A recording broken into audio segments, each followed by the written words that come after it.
Hey, welcome to this week's Monday Member Spotlight. I'm Susie Daphnis. I'm the CEO at HerBusiness, and every Monday I get the wonderful opportunity to introduce you to one of our amazing HerBusiness Network members.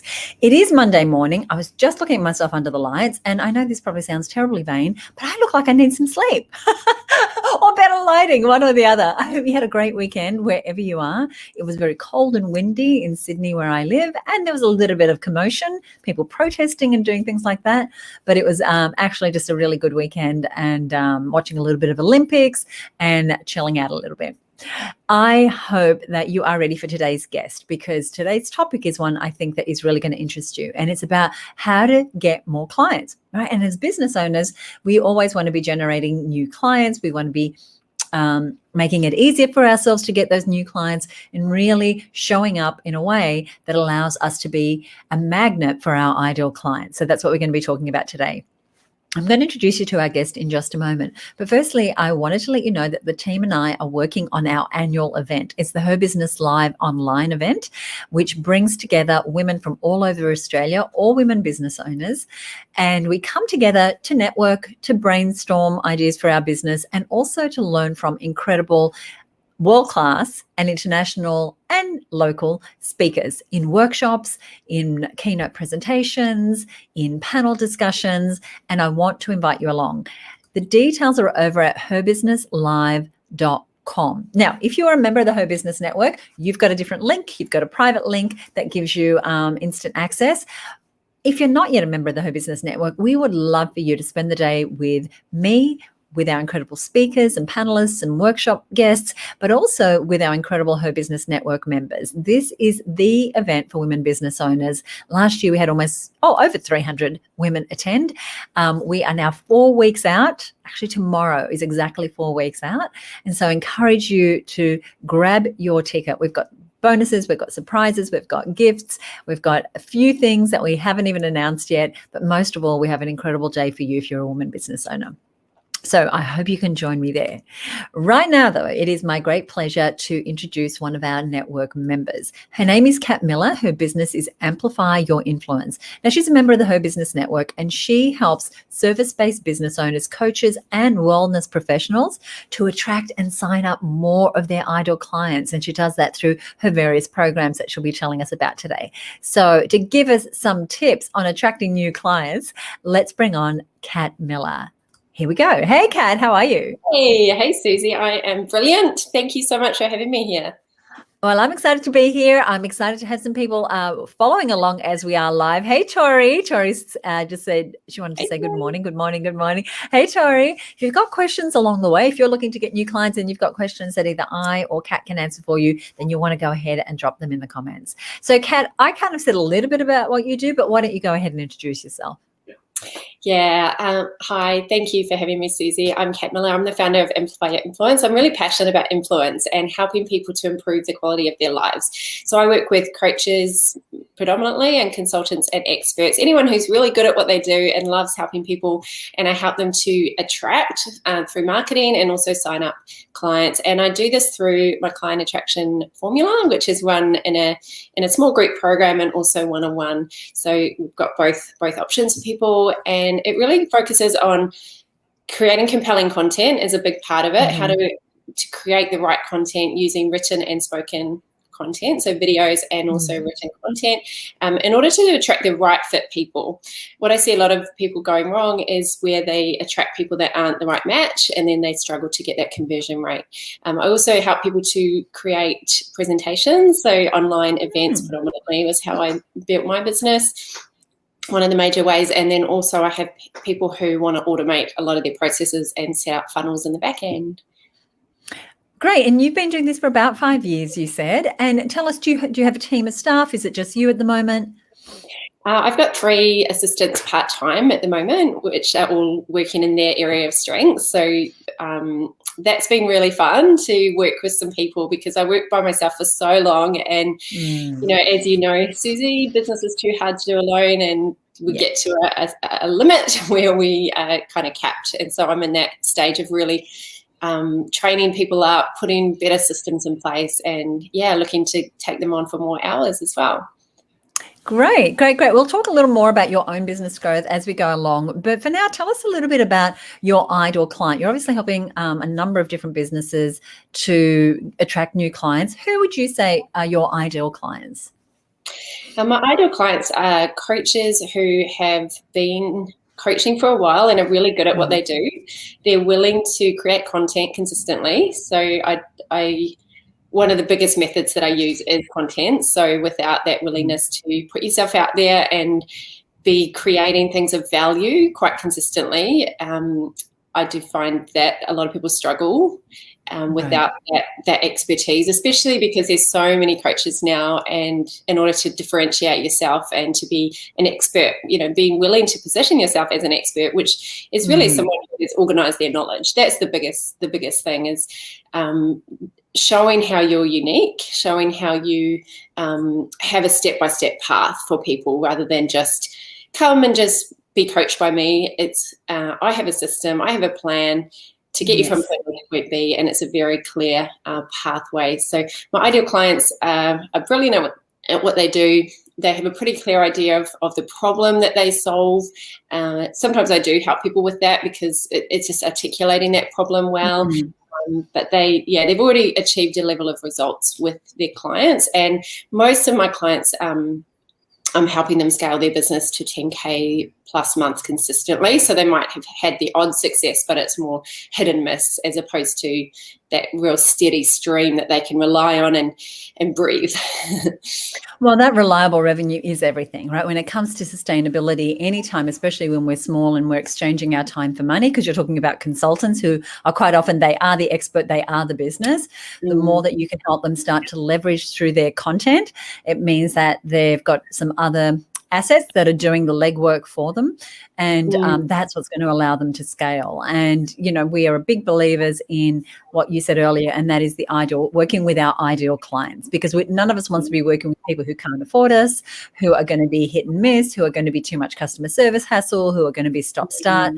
And so doing the groundwork to make sure that you are attracting the right clients means having content that really appeals to that ideal client and not trying to be all things to all people. So I'm loving everything I'm hearing right now. Yes, good morning. Good morning. We've got some other people saying good morning. Good morning. So I know you've got some strategies that you're going to share with us in just a moment that is advice that you typically have people paying you a lot of money to give that you're going to be giving our listeners. But before we want to do that, I wanted to sort of put you in the hot seat and see if I can support you in any way with whatever your biggest frustration is in your business right now. Can you tell us anything about that? Yeah, my biggest frustration is really bridging that gap between my current business is, where I'm doing so much, and my ideal business, which is having really great systems, helping thousands of people a year like you do, Susie, do what they love. And in order to get there, I really need to invest more in hiring and training really capable team members and putting more systems in place. So I find that very overwhelming. So any advice you have, I would be grateful. Oh, I love what you're saying there. And if there was anything, if I could go back all those years and that I would do differently, is that I would have hired people earlier. So for the first 2 years in my business, we would grab a friend's teenager to help us, or we would bring a friend in for a couple of days who might have been out of work at the time. And if I had done anything earlier, it would have been to establish the things that I really shouldn't be doing in my business, the things that were really not my skill set, that were not me operating in my zone of genius, and start to outsource them, even when we didn't have a whole lot of money, knowing that all the time that I spent trying to do something that perhaps was technically challenging, that was wasting time that I could be doing something that was in my area of expertise, was actually holding the business back. So I fully support you in identifying the roles or the tasks. And sometimes we can hire for a role, and other times we just need to offload a project or a task. But changing our mindset, I think, is the biggest thing of going from being a solopreneur to what we inside of HerBusiness call a micropreneur. And that is being willing to have other people be accountable. Now, as the business owner, it's likely that even if we have 10 staff, we're still going to have our fingers in a lot of pies. But looking at what can I wholly pass on to someone, knowing that, like you said, we need to put the systems in place. And I remember one year I had 4 receptionists start and either leave or be fired. And I thought, okay, something is wrong with this picture. This is a receptionist role. Surely we should be able to find someone who's a good fit. And what I realized was that we hadn't set up the systems accordingly, so that person knew exactly how we wanted the phones answered at the time, and how long it would take, and exactly what they'd say, and how they'd transfer a call, and what was okay to say if someone was not available, and what wasn't okay to say, and how to manage couriers or people who are coming in for appointments. Like all those things that we might take for granted, especially if we've been in that role ourselves, they are all knowledge gaps. And so anytime we bring in someone, absolutely those systems. But here's the thing about the systems is they also continue to evolve as your business evolves. So we have a system, we have an 8-person team right now. And so our systems, they change every time we adopt a new technology, or every time we decide to do a process a little differently because we've learned a lesson around it.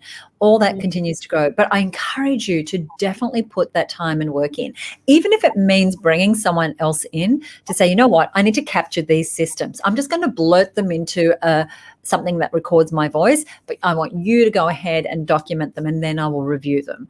Or I need you to watch me do this process and map it out into what it is, right? Part of it is the systems, but then part of it is the people. And I know for me, people was a real weak spot when I started. I didn't want to manage people. I really didn't. I just didn't. I wanted someone to take care of that. And when I built my business into 45 people, I wasn't, I was managing the marketing team, but then there were managers for the managers, and, it was a big team. But when you're small, you still do in your heart need to sort of take on that role of either, okay, I do need to make sure that I allow time to onboard and recruit and motivate the team, or you very quickly bring in a 2IC who does that and becomes not the barrier between you and the team, but whose role it is to be the team champion, to make sure the team has the resources and the knowledge and is up to speed. So there's a number of different ways you can approach it, but until we can make that bridge, we get stuck doing all the things, spinning all the plates, juggling all the balls, and it can be exhausting and it's not sustainable. So it's as difficult as it might be to get on the other side of that. I really encourage you to just stay with it and seek support. You are part of the HerBusiness Network. Seek support. There's other women who are going through exactly the same thing. But breaking through the other side is really the only way to get your freedom, get your time back, and have you doing what you love every single day and being able to support your customers at the most optimum level, because you're not exhausted because you're doing all the things. I love that. Thanks so much for sharing. I think I needed that little boost, because you said my number one value, which is freedom. And I was just making some notes. Thank you, Susie. That's brilliant. Oh, you're welcome. You're welcome. Thank you so much. Now I want your advice, and I know you've come today with some advice that you typically are being asked about by your clients, that I think is going to be really important to those who are listening here today. And that is all around attracting new clients. So I'm going to hand over to you. Okay, so when it comes to attracting new clients, the first thing is, if you're not attracting clients consistently, the first thing is remembering that it's not because you're not great at what you do. I talk to a lot of people about mindset, because they're really struggling with self-image, or feeling like, oh, I'm putting out this content and I'm not getting the engagement, or I'm getting the engagement but not the clients, and there's a leak somewhere in the pipeline. So typically when I get on a call with someone, it's looking at their pipeline and saying, where are the leakages? Where can we block it? Because some people will, let's say, have a Facebook ad running and they're not getting clients, so they just throw out the whole strategy of, Facebook ads don't work. As opposed to where are people falling off? Like, I recently had a client who had 690 views of her landing page, and she was going to turn off her Facebook ads because they weren't converting to actually booking into her event. But I said, the ad's working. They're getting to your landing page. It's the landing page. It's the problem. So the first thing is, it's not because you're not great at what you do. It's 80% of your marketing success comes down to your words, according to Russell Brunson. It's the way that you're languaging the right message to the right message to market match. So we always look at that, like, how are you bridging that gap between people and you? It's always your words. So design's important, having a great website's important, but if you're not driving traffic to it through the right language of speaking to their biggest pain point, then people can think that there's something wrong with them or something wrong with their product or their offer, but often it's just small tweaks somewhere along the pipeline. Well, that's good to know. Good to know that it's not us.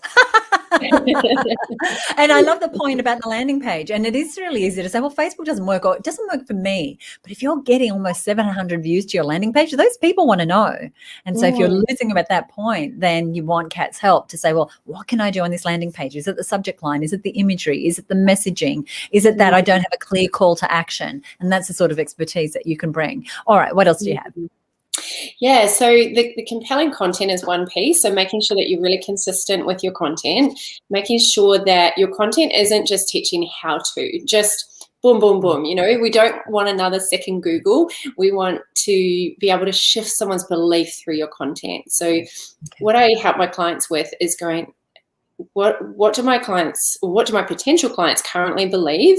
So writing a list of what they believe, and then what do we want them to believe? And then your content is bridging that gap between their existing beliefs and a belief that's going to serve them to actually improve the quality of their life.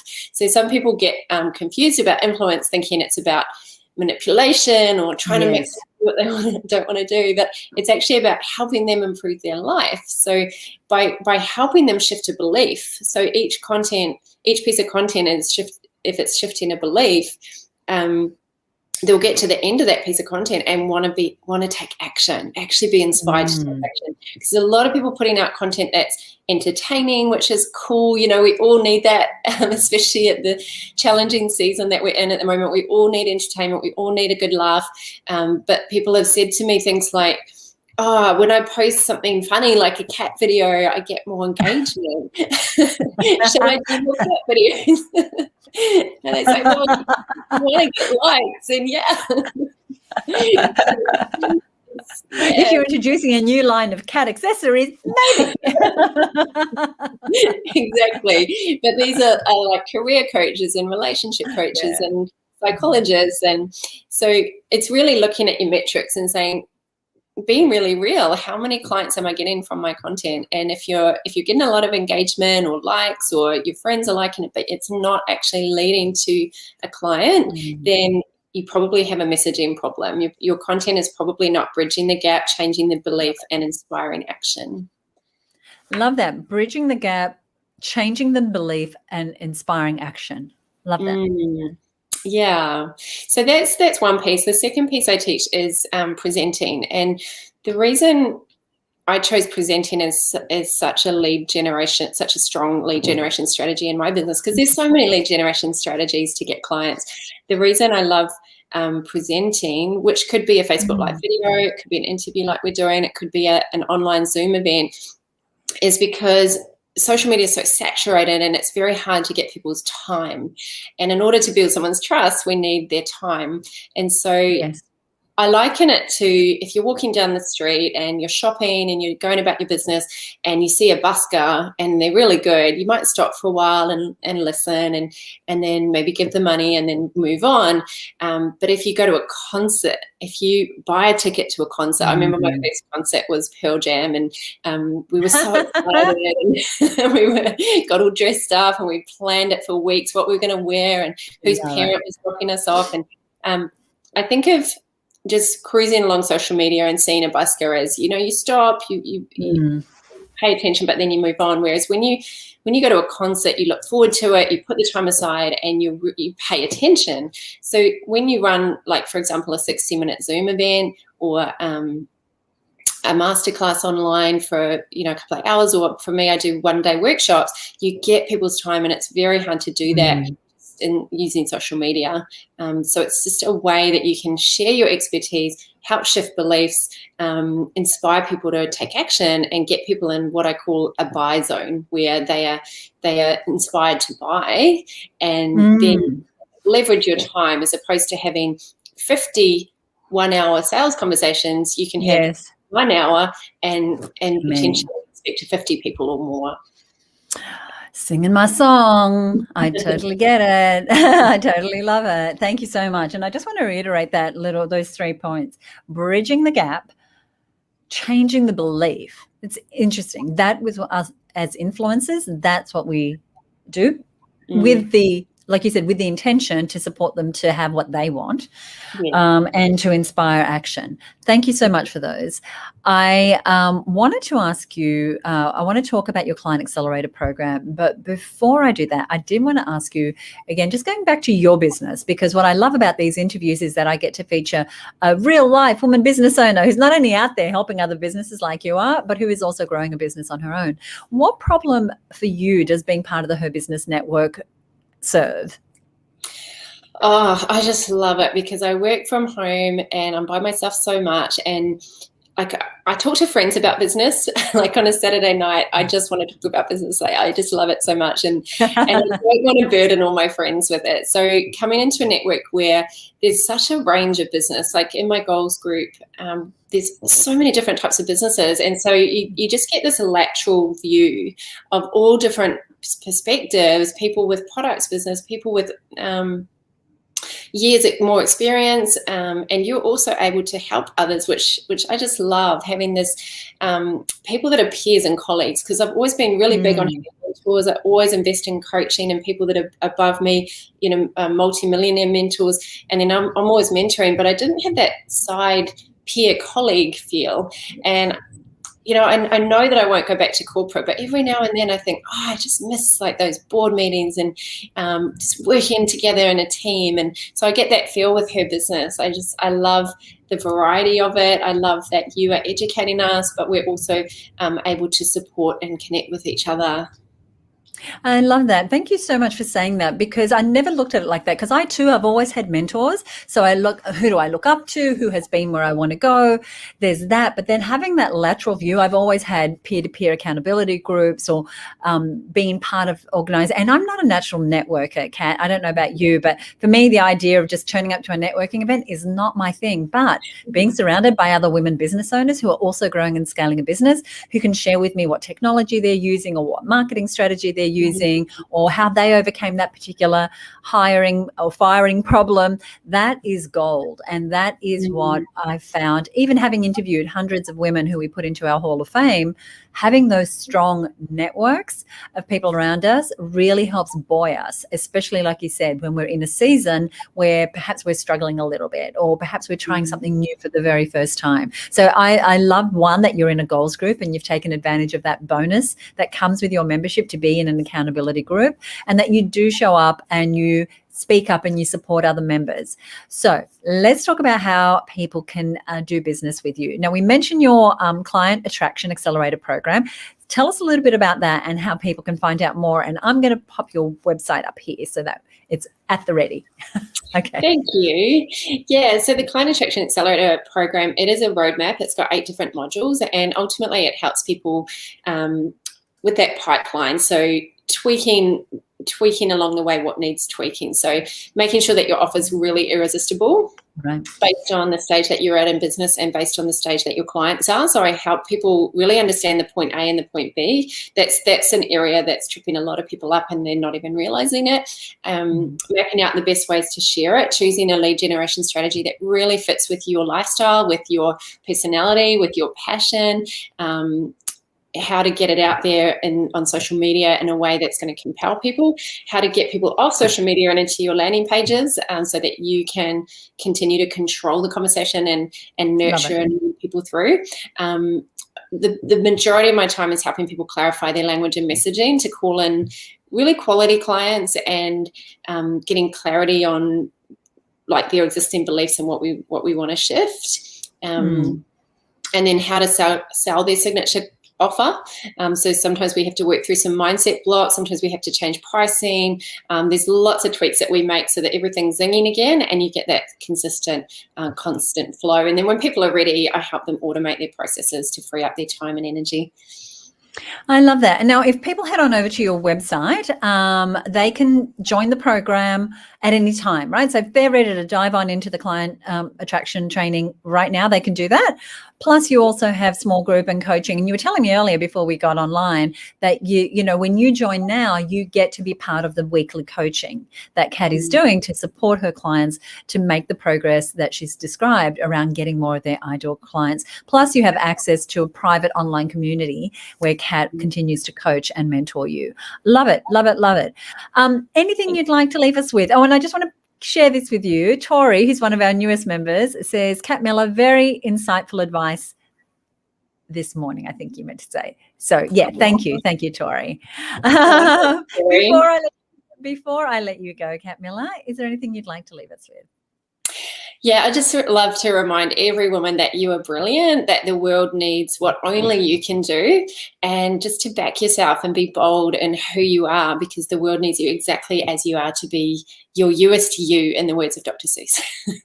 Oh, thank you so much. Thank you so much for being here. I will see you inside the group. Thank you so much for being my guest today. Thank you so much. And thank you so much for watching. Now, if you've just joined us, we've been interviewing Kat Millar, one of our awesome members. Her details, if you are watching the replay, will be here below, and you can go ahead and learn more about her client. I want to get it right. Client Attraction Training Accelerator course. You definitely want to I've met Kat inside our group, but we haven't spent that much time together, and I'm just loving what she's saying. She really understands the power of having the right messaging for your ideal client, of really knowing who you're for and who you're not for, and using your content in a way that demonstrates your uniqueness. And I love how she's encouraging women to just be truly them and to express that, to speak up, to show up being truly you, and to do that in a way that not only gets the name out there, but also turns into moolah, turns into bottom line results. So learn more about Kat over at katmillar.com. Now, do notice that it's http://katmillar.com. So you want to enter it exactly as you see it to go ahead and get to her website. Now, before we go, I do want to remind you that Her Business Live online is coming up in 4 weeks from now.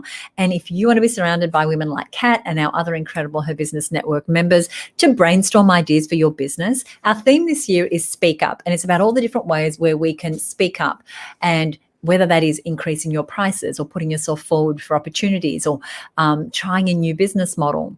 It is about taking that step to really be seen in your business. So we have guest speakers from all over the world. We have workshops, we have panels, we have surprises, we have gifts, we have brainstorming sessions where you can get support on your specific business, because your dreams, your goals are important. And so that's all coming up on the 24th of August, and you can just head over to herbusinesslive.com. Now, if you are a member, go to the link that you've been given as a member. If you're not yet a member, we would love to meet you. Go ahead and head on over to herbusinesslive.com. Once again, thank you to Kat Millar for joining me. I will see you next week for another member spotlight. Bye for now.